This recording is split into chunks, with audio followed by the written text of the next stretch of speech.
நமது ஒளி அலை வரிசை நண்பர்கள் அனைவருக்கும் இனிய வணக்கம். இன்று நாம் நாயன்மார்களில் ஒருவராகிய கண்ணப்ப நாயனாருடைய திவ்யமான சரித்திரத்தை காண இருக்கிறோம். காலத்தினாலும் சீலத்தினாலும், அதாவது ஒழுக்கத்தினாலும் மிகவும் சிறந்தவர், முற்பட்டவர் கண்ணப்ப நாயனார். தை மாதம் மிருகசீர்ஷ நட்சத்திரம் அவருடைய ஜன்ம நட்சத்திரமாகும். பகவானை அடையிறதுக்கு 2 வழி இருக்குது. ஒன்று சாஸ்திரம் காட்டுற பாதை, அதாவது அறிவுபூர்வமான பாதை. இன்னொன்று ஸ்தோத்திரம் பாதை, அதாவது உணர்வுபூர்வமான பாதை. இதில் கண்ணப்பனார் பகவானை அடையிறதுக்கு உணர்வுபூர்வமான பாதையை இயல்பாக தேர்ந்தெடுத்தார். கண்ணப்பர் ரொம்ப யூனிக்கான பக்தர். பரீட்சித்து மகாராஜா 7 நாளில் பாகவதம் கேட்டு பகவானை அடைஞ்சார் அப்படின்னா, கண்ணப்ப நாயனார் பகவானை அடைஞ்சது 6 நாளில். வந்தே பாரத் எக்ஸ்பிரஸ் மாதிரி கண்ணப்ப நாயனார்.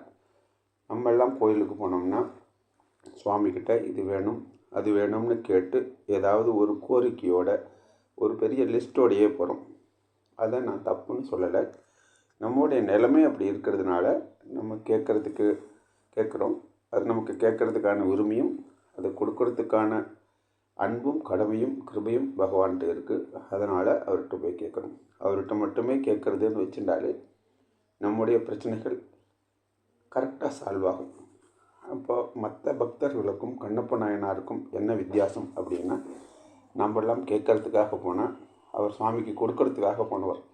தன்னுடைய கண்ணையே கொடுத்தவர். கொடுக்கறதுங்கிற இயல்பு ரொம்ப குறைவு.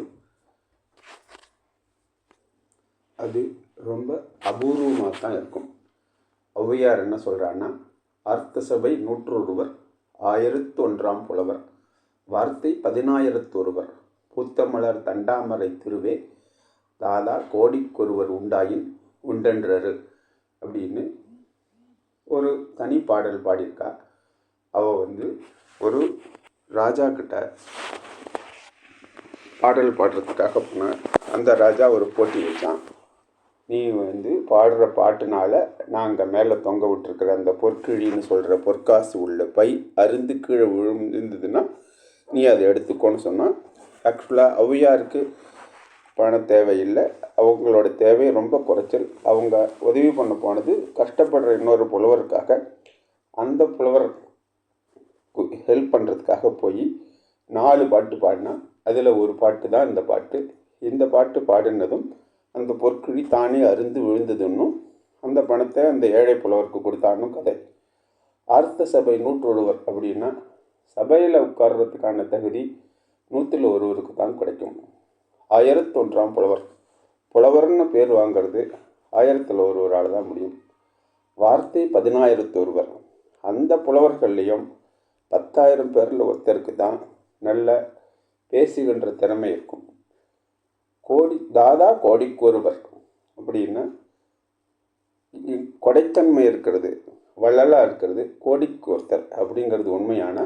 உண்டென்று உண்டாயின் உண்டென்று அப்படின்னு சொன்னால் அந்த கிழி தானே அருந்து கீழே விழுந்தது. அதனால் வள்ளல் தன்மை அப்படிங்கிறது ரொம்ப அபூர்வமானது. கொடுக்கறதுங்கிற இயல்பு மிக குறைச்சலானது.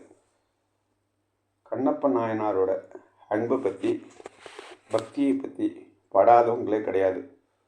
3வது நூற்றாண்டை சேர்ந்த மாணிக்க வாசகர் பாடுறார்.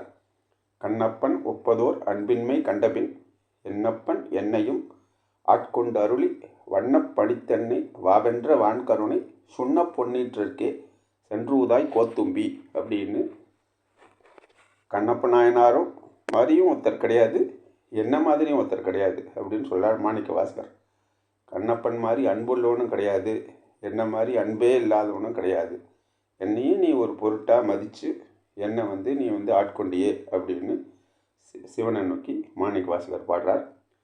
7வது நூற்றாண்டில் வாழ்ந்த திருஞான சம்பந்தரும் அப்புறம் அவங்க கண்ணப்ப நாயனாரை போற்றியிருக்காங்க. காலத்தியன் கண்ணப்பர்னு ஞான சம்பந்தர் சொல்கிறார். நாளாழில் கண்ணெடுந்து அப்பிய திண்ணப்பன் அருஞ்செயல் அப்படின்னு அப்பர் சொல்கிறார். 4 4 + 2 6 நாளில் பக்தி பண்ணி தன்னோட கண்ணையே தோண்டி எடுத்து இறைவனுக்கு கொடுத்த திண்ணப்பனோட அருஞ்செயல் அப்படின்னு அப்பர் சொல்கிறார். 8வது நூற்றாண்டில் வாழ்ந்த சுந்தரர் கலைமலிந்த சீர்நம்பி கண்ணப்பர் அப்படின்னு சொல்கிறார். அது இல்லாமல் அருணகிரியார், வள்ளலார், பட்டினத்தார் எல்லாரும் இவரை போற்றி பாடியிருக்காங்க.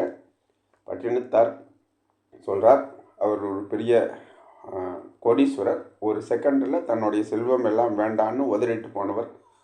அப்படி இருந்தவர் என்ன சொல்கிறாருன்னா, வாளால் மகவறிந்து ஊட்ட வல்லேன் அல்லேன், மாது சொன்ன சூழால் இளமை துறக்க வல்லேன் அல்லேன், தொண்டு செய்து நாளாரில் கண்ணிடந்து வப்ப அப்ப வல்லேன் அல்லேன், நான் இனி சென்று ஆளாவது எப்படியோ திருக்காலத்தி அப்பருக்கே அப்படின்னு என்னால் சிறுத்தொண்டர் மாதிரி தன்னுடைய குழந்தையை வாளால் அறிஞ்சு உணவாக படைக்க முடியாது.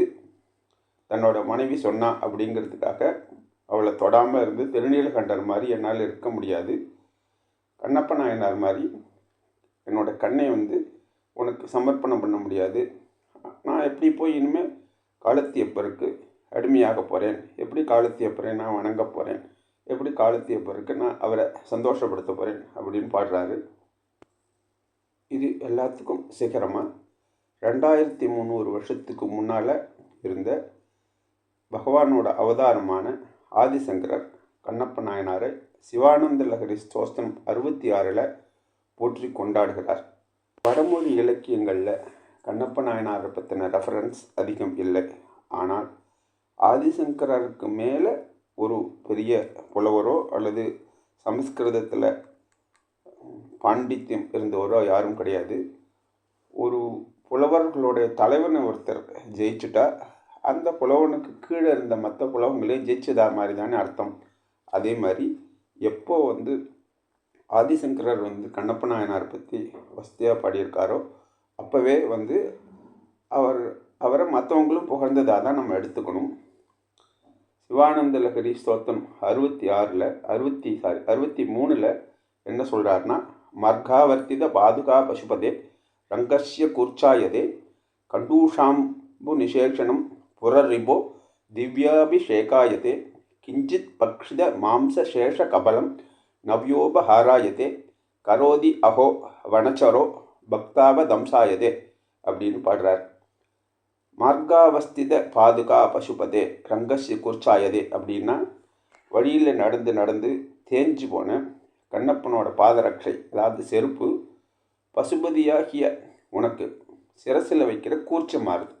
நம்ம அபிஷேகம் பண்ணும்போது என்ன பண்ணுவோன்னா, ஜென்ரலாக ஒரு கலசத்தில் ஜலம் நிரப்பி அதில் தேங்காய் வச்சு அதுக்கு மேலே கூர்ச்சம்னு சொல்கிற தர்பை புல்லை வச்சு மந்திரங்கள்லாம் ஜபிச்சு அதை எடுத்துகிட்டு போய் சுவாமிக்கு அபிஷேகம் பண்ணும்போது அந்த கூர்ச்சத்தை, அதாவது அந்த தர்பையை பவித்திரத்தை சுவாமி தலைமையில் வச்சு அதுக்கு பிறகு அந்த மாவலையால் அந்த கலசத்தில் இருக்கிற தீர்த்தத்தை அபிஷேகம் பண்ணுறது வழக்கம்.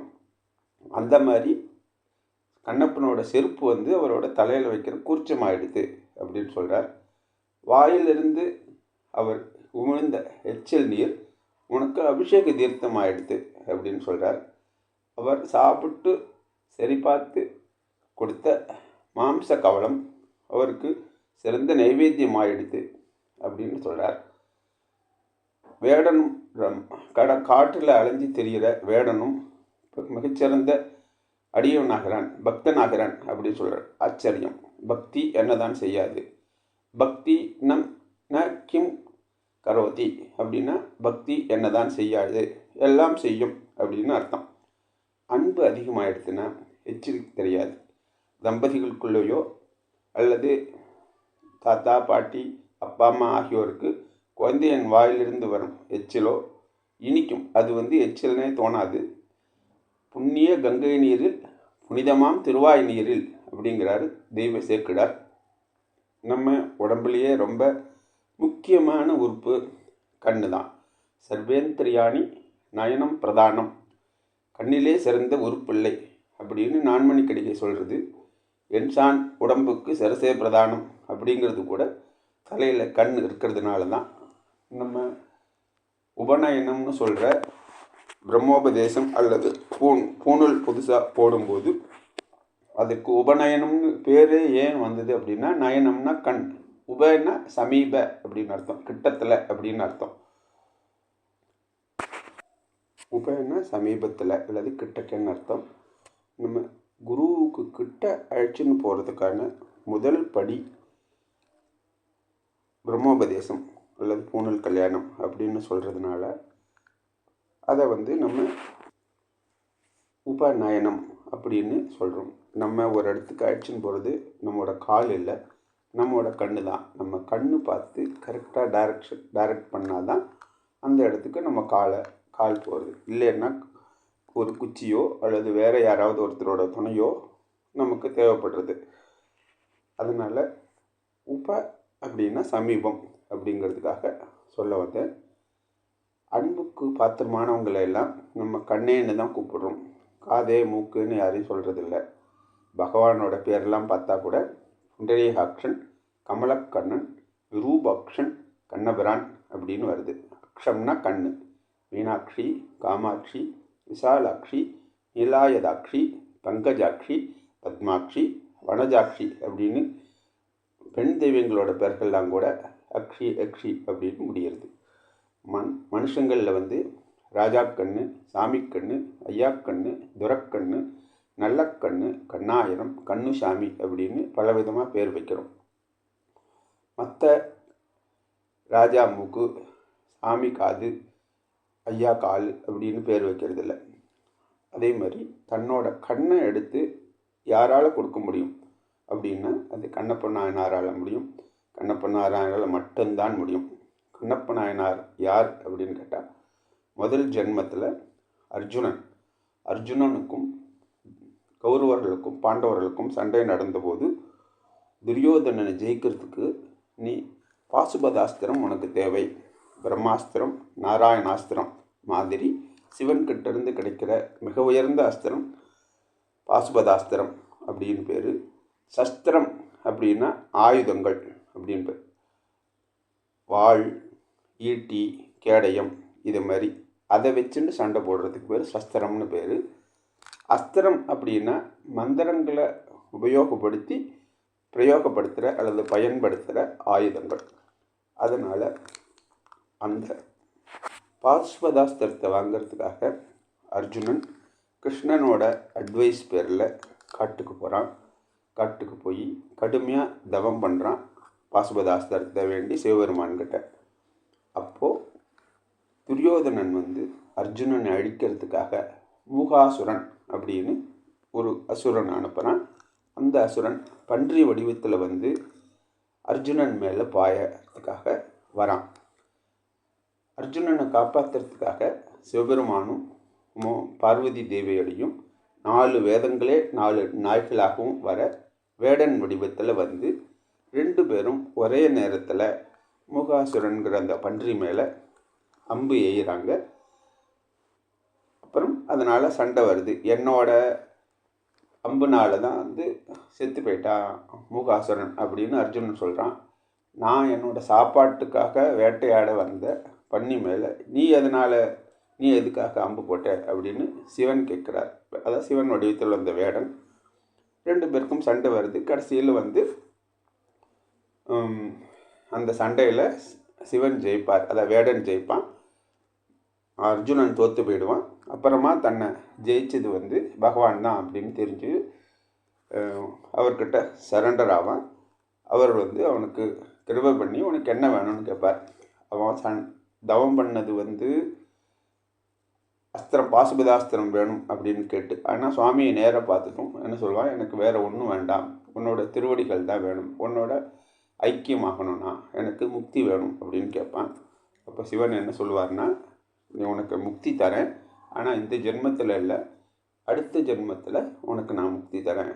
ஏன்னா நீ இப்போ என்கிட்ட தவம் பண்ண வந்தது முக்தியை வேண்டி இல்லை, பாசுபதாஸ்திரத்தை வேண்டி. பாசுபதாஸ்திரத்தை பிரயோகம் பண்ணக்கூடிய, அதை ஹேண்டில் பண்ணக்கூடிய திறமை உனக்கு இருக்கா அப்படின்னு பார்க்குறதுக்காக தான் நான் உன்னோட விளையாட்டாக சண்டை போட்டேன். உனக்கு அந்த திறமை இருக்குன்னு தெரிஞ்சு எனக்கு ரொம்ப சந்தோஷம், அதை உனக்கு தரேன் அப்படின்னு சொல்லி பாசுபதாஸ்திரத்தை கொடுத்தான். அதை யூஸ் பண்ணி அவன் கௌரவர்களோட சண்டை போட்டு ஜெயித்தான் அப்படின்னு கதை. இங்கே வந்து ஒரு அருமையான பாட்டு இருக்குது.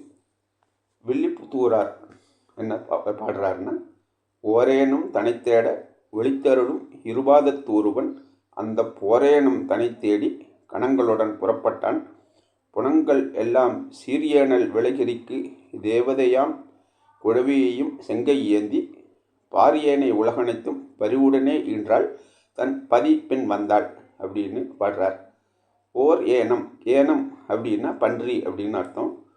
ஒரு பன்னியை தேடின்று ஒளித்தருளும் இருபாதத்து ஒருவன்னா யாராலையும் கண்டுபிடிக்க முடியாத, அவ்வளவு ஈஸியாக அடைய முடியாத பாதங்களை உடைய இறைவன் சிவன் அந்த போரேனம் தனி தேடி கணங்களுடன் புறப்பட்டான்.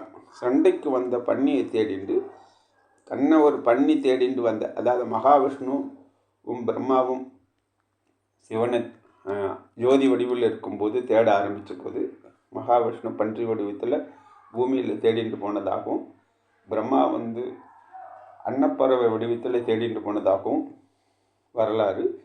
அதாவது திருமால்ங்கிறவர் வந்து மகாலட்சுமிக்கு அதிபதி, செல்வத்துக்கு அதிபதி. பிரம்மாங்கிறவர் வந்து சரஸ்வதிக்கு, அதாவது ஞானத்துக்கு அல்லது அறிவுக்கு அதிபதி. அறிவினாலேயோ செல்வத்தினாலேயோ பகவானை அடைய முடியாது, உண்மையான அன்பினால் மட்டும்தான் அடைய முடியும் அப்படிங்கிறத உலக காட்டுறதுக்காக வந்த ஒரு சம்பவம் தான் அடிமுடி தேடிய கதை அப்படின்னு சொல்கிறது. அந்த மாதிரி இருக்கிற சிவன் அவர் வந்து ஒரு பன்னியை தேடிட்டு கிளம்புனார் அப்படின்னு வில்லிபுத்தூரார் பாடுறாரு. குழந்தைய கையில் எடுத்துட்டு பார்வதியும் அந்த வேடனோட வந்தாள் அப்படின்னு அந்த பாட்டு வருது. ரொம்ப அருமையான பாட்டு. அதனால் எதனால் வந்து கண்ணப்ப நாயனாருக்கு அர்ஜுனனை வந்து இன்னும் ஒரு பிறவி எடுக்கணும் அப்படின்னு சிவன் டைரக்ட் பண்ணார்னா, அவன் வந்து அவரை வேடன் வேடன் நீ காட்டில் இருக்கிறவன் அப்படின்னு அந்த சண்டைம் போது அர்ஜுனன் வந்து சொன்னதுனால, அதனால் யாரையும் இவர்கள் இந்த குலத்தை சேர்ந்தவங்க அப்படின்னு சொல்லி அது ஒரு குறைவே கிடையாது. அது மாதிரி குறைவாக வேடன் அப்படின்னு குலத்தை குறித்து சொன்னதுனால இன்னொரு பிறவி எடுக்க வேண்டி வந்தது அர்ஜுனனுக்கு. அந்த மாதிரி குலத்தினால வேறுபாடு காட்டாதவர் யார் அப்படின்னு பார்த்தா ராமர். குகனோடும் ஐவரானும் முன்பு பின்பு குன்று சூழ்வான் மகனோடும் அறுவரானும் எம்முழை அன்பில் வந்த அகனமர் காதல் ஐய நின்னோடும் எழுவரானும் புகழரும் காணம் தந்து புதல்வரால் பொழிந்தான் நொந்தை அப்படின்னு கம்பர் சொல்கிறார். குகனோடு சேர்ந்து 5 பேர் ஆனோம், சுக்ரீவனோடு சேர்ந்து 6 பேர் ஆனோம், விபீஷணா உன்னோடு சேர்ந்து 7 பேர் ஆயிட்டோம். நம்ம எல்லாரும் சேர்ந்ததுனால உன்னோட அப்பா ரொம்ப சிறப்படைஞ்சார் அப்படின்னு தசரதனை பற்றி சொல்கிறார். குகன் வந்து வேடன், சுக்ரீவன் வந்து வானரம், விபீஷ்ணர் வந்து ராட்சசன். இவங்க எல்லாரையும் வந்து சகோதரராக நடத்தினார் ராமர். அதனால் குலத்தினால யாருக்கும் எந்த விதமான வேறுபாடும் காட்டக்கூடாது அப்படிங்கிறத நம்ம தெரிஞ்சுக்கிறோம். கண்ணப்ப நாயனோட திவ்ய சரித்திரத்தை சொல்லணும்னு சொன்னால், அவர் பிறந்த ஊர் பொத்தப்பி நாடு அப்படின்னு திருப்பதிக்கு வடக்க இருக்குது. அந்த ஊரோட பேர் முன்காலத்தில் உடுப்பூர்னு இருந்தது, இப்போது உடுக்கூர் அப்படின்னு சொல்கிறாங்க. பெரிய புராணத்தில் சொல்கிறது ஊர் உடுப்பூர். பெரிய புராணம் 4286 பாடல், 2 காண்டம், 13 சர்க்கங்களை கொண்டது. 4286 பாடல் கொண்ட புராணத்துக்கு பேர் பெரிய புராணம். 10,000 பாட்டு இருக்கிற கம்பராமாயணத்துக்கு பெரிய அப்படிங்கிற ஸ்பெஷாலிட்டி அடைய வழியில் கிட்டத்தட்ட 1,00,000 ஸ்லோகங்கள் இருக்கிற கந்த புராணத்துக்கு பெரிய அப்படிங்கிற இது இல்லை. ஆனால் பெரிய புராணத்துக்கு மாத்திரம் ஏன் பெரிய புராணம் அப்படின்னு வந்ததுன்னா, அதில் அடியார்களுடைய திவ்யமான சரித்திரம், வாழ்க்கை வரலாறு இருக்குது. அதனால் அது பெரிய புராணம் ஆச்சு. அந்த பொத்தப்பி நாட்டில் ஸ்வர்ணமுகி அல்லது பொன்முகலின்னு தமிழில் சொல்லுவோம் அப்படின்னு ஒரு ஆறு இருந்தது. அந்த ஆற்றங்கரையில் ஒரு வேடுவர் கூட்டம் இருந்தது ஒரு காட்டில். அந்த அவர்களோட தலைவன் பேர் நாகன், மனைவி பேர் தத்தை. தத்தைன்னா கிளின்னு அர்த்தம். அவனுக்கு குழந்தையே இல்லை. ரொம்ப வசதியானவன், ஆனால் குழந்தை இல்லை. ஏன் அப்படின்னு பார்த்தா, ஜென்ரலாகவே பணக்காரனுக்கு குழந்தை பிறக்கிறதுக்கு டேலே தான் ஆகும். ஏன்னா அந்த குழந்தை பிறக்கும் போதே அவ்வளவு செல்வத்தோடு பிறக்கணும் அப்படிங்கிற அமைப்பு அல்லது வரம் யாருக்கு இருக்கோ அந்த மாதிரி ஒரு குழந்தை வர வரைக்கும் அவளுக்கு குழந்தை பிறக்காது. அப்புறமா அந்த மாதிரி ஒரு பாக்கியம் பண்ண குழந்தை உற்பத்தி ஆகிறதுக்குள்ள சான்ஸ் கிடைக்கும்போது அந்த குழந்தை அந்த குடும்பத்தில் பிறக்கும் அப்படின்னு சொல்லுவோம்.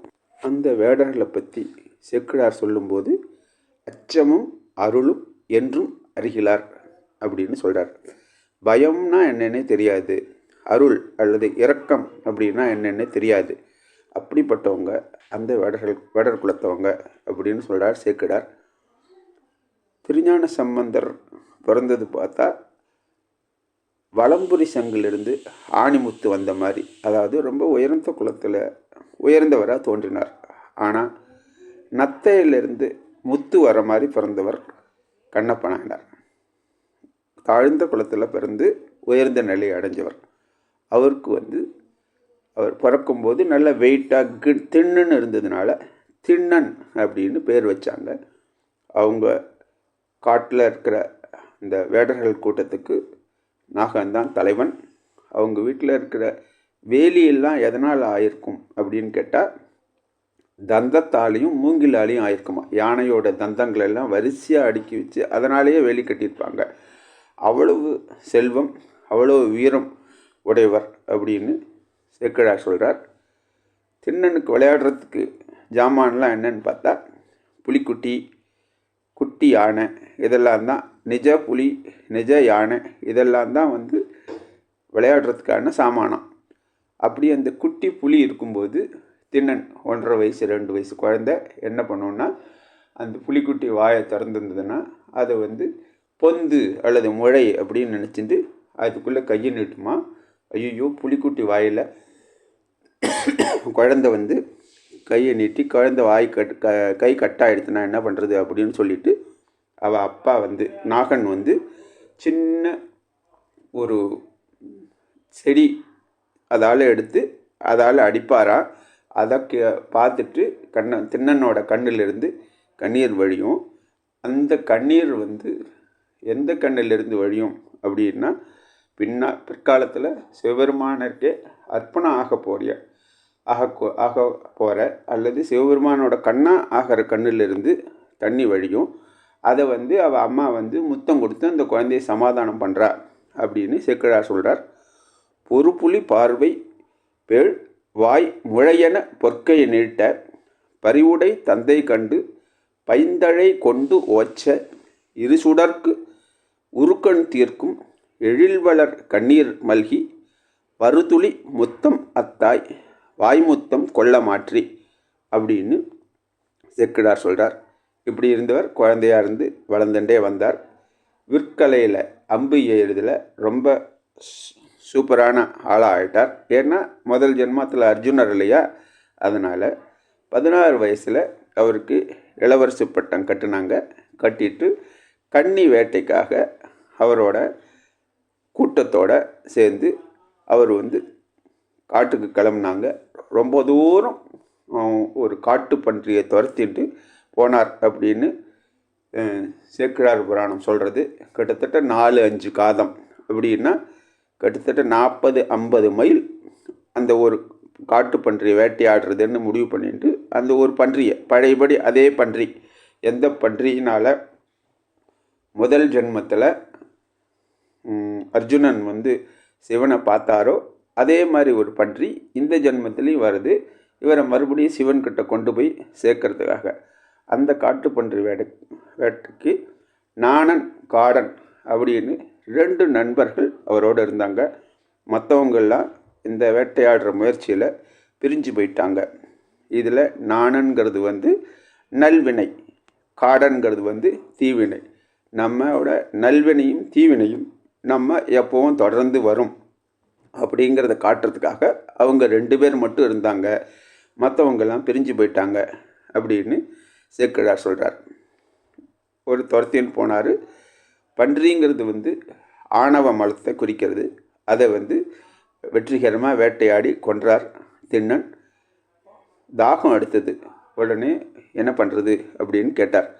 உடனே நாணன் சொன்னான், இங்கே பக்கத்தில் பொன்முகலி அப்படின்னு ஒரு ஆறு இருக்குது, அந்த ஆற்றங்கரையில் தண்ணீர் ரொம்ப நல்லாயிருக்கும், நம்ம அங்கே போய் தண்ணீர் குடிக்கலாம் அப்படின்னு சொல்லுவான். சரின்னு சொல்லிட்டு அந்த பொன்முகலி ஆற்றை நோக்கி போவாங்க. நாணனே தோன்றும் குன்றில் நாணுவும் என்ன நாணனோ காணனி போதின் நல்ல காட்சியே காணும் இந்த சேன் உயர் திருக்காலத்தி மலைமிசை எழுந்து செவ்வே கோணமில் குடுமித்தேவர் இருப்பர் கும்பிடலாம் என்றான். அப்படி நானும் என்ன சொல்வான்னா, இவர் கேட்டது தண்ணி குடிக்கிறது எங்களான் இப்படி எங்கன்னு. அவன் என்ன சொல்வான்னா, இங்கே பொன்முகலின்னு ஒரு ஆறு இருக்குது, அங்கே போய் தண்ணி குடித்தா பக்கத்துலேயே ஒரு சின்ன குன்று மலை இருக்குது, அந்த குன்றின் மேலே திருக்காலத்தி அப்படின்ற இடத்துல அந்த பேரில் இருக்கும், அங்கே குடுமித்தேவர் அப்படிங்கிற பேரில் சிவன் இருப்பார், சாமி இருப்பார், கும்பிடலாம் அப்படின்னு சொல்லுவான். திண்ணன் கோயில் எங்கே இருக்குன்னு கேட்கவே இல்லை. ஆனால் நல்வினை என்ன சொல்கிறதுன்னா, தண்ணி இருக்கிற இடத்த காட்டுறதோட பக்கத்தில் இருக்கிற இறைவனையும் சுட்டி காட்டி அங்கே போகலாம் அப்படின்னு சொல்லுது. அந்த பேரை கேட்டார் திண்ணன், அவ்வளோதான். தன்னோட சுய நினைவியை கிட்டத்தட்ட மறந்து போயிட்டார். அப்புறம் என்ன சொல்கிறாருன்னா, முன்னம் அவனுடைய நாமம் கேட்டால், மூர்த்தி அவனிருக்கும் வண்ணம் கேட்டால், பின்னை அவனுடைய ஆரூர் கேட்டால், பெயர்த்தும் அவனுக்கே பிச்சி ஆனால், அன்னையையும் அத்தனையும் அன்றைய நீத்தாள், அகன்றால் அகலிடத்தார் ஆச்சாரத்தை, தன்னையே மறந்தால் தன் நாமம் கெட்டால், தலைப்பட்டாள் நங்கை தலைவன் தாளே அப்படின்னு பகவானோட பேரை கேட்டது தான் தன்னை பற்றின எல்லாத்தையுமே மறந்து போயிட்டா ஒருத்தி அப்படின்னு சொல்கிறார். அதே மாதிரி திண்ணனும் தன்னையே மறந்தார். உடனே திண்ணன் சொன்னார், நானா என்னை யாரோ கூப்பிடுறது மாதிரி இருக்குது அப்படின்னு சொல்லுவார். அப்படின்னா என்ன அர்த்தம்னா, யோக மார்க்கத்தில் போகும்போது அநாகதத்தில் நல்ல திவ்யமான ஒலிகள்லாம் கேட்கும் அப்படின்னு சொல்கிற மாதிரி இவரை சுவாமியை கூப்பிடுறது மாதிரி இவருக்கு தோணித்து. அதனால் அதை கேட்டதும் திண்ணன் என்ன சொல்கிறாருன்னா, இதை இங்கே என்ன மேலே இருக்கிற வெயிட் என்னோடய பாரம் குறையிற மாதிரி இருக்குது, சீக்கிரமாக நம்ம அங்கே போகலாம் அப்படின்னு சொல்லுவார். ஆவது என் இதனை கண்டு இங்கு அனைதோறும் என்மேல் பாரம் போவது ஒன்றோ உளது போலும் ஆசையும் பொங்கி மேல்மேல் மேவிய நெஞ்சும் வேறு ஒரு விருப்புற விரையா நிற்கும் தேவர் அங்கு இருப்பது எங்கே போகு என்றார் திண்ணனார்தாம். அந்த நீ சொன்னதை கேட்டதும் என்னோடய வெயிட்டே குறையிற மாதிரி இருக்குது, என்னோடய ஆசையெல்லாம் பகவான் மேலே வருது, வேறு எந்த விருப்பமும் எனக்கு இல்லை, அதனால் சீக்கிரமாக நம்ம அங்கே போவோம் அப்படின்னு திண்ணனார் சொல்வார். காடன் அழைச்சிட்டு போய் இந்த கோயிலை காட்டுவான். அதை காட்டதும் குடுமித்தேவர் அன்பினால் அப்படியே உருகி போயிடுவார், தன்னோட அன்பு வலையை வீசுவார். அங்கே மிருகதரன் அப்படின்னு சொல்கிற சிவன் அவரோட அன்பு வலையில் அகப்பட்டார் அப்படிங்கிறது வரைக்கும் இந்த முதல் பாகத்தில் சொல்லி நிறைவு பண்ணிக்கிறேன். அடுத்த பாகம் விரைவிலே வரும். ராம் ராம்.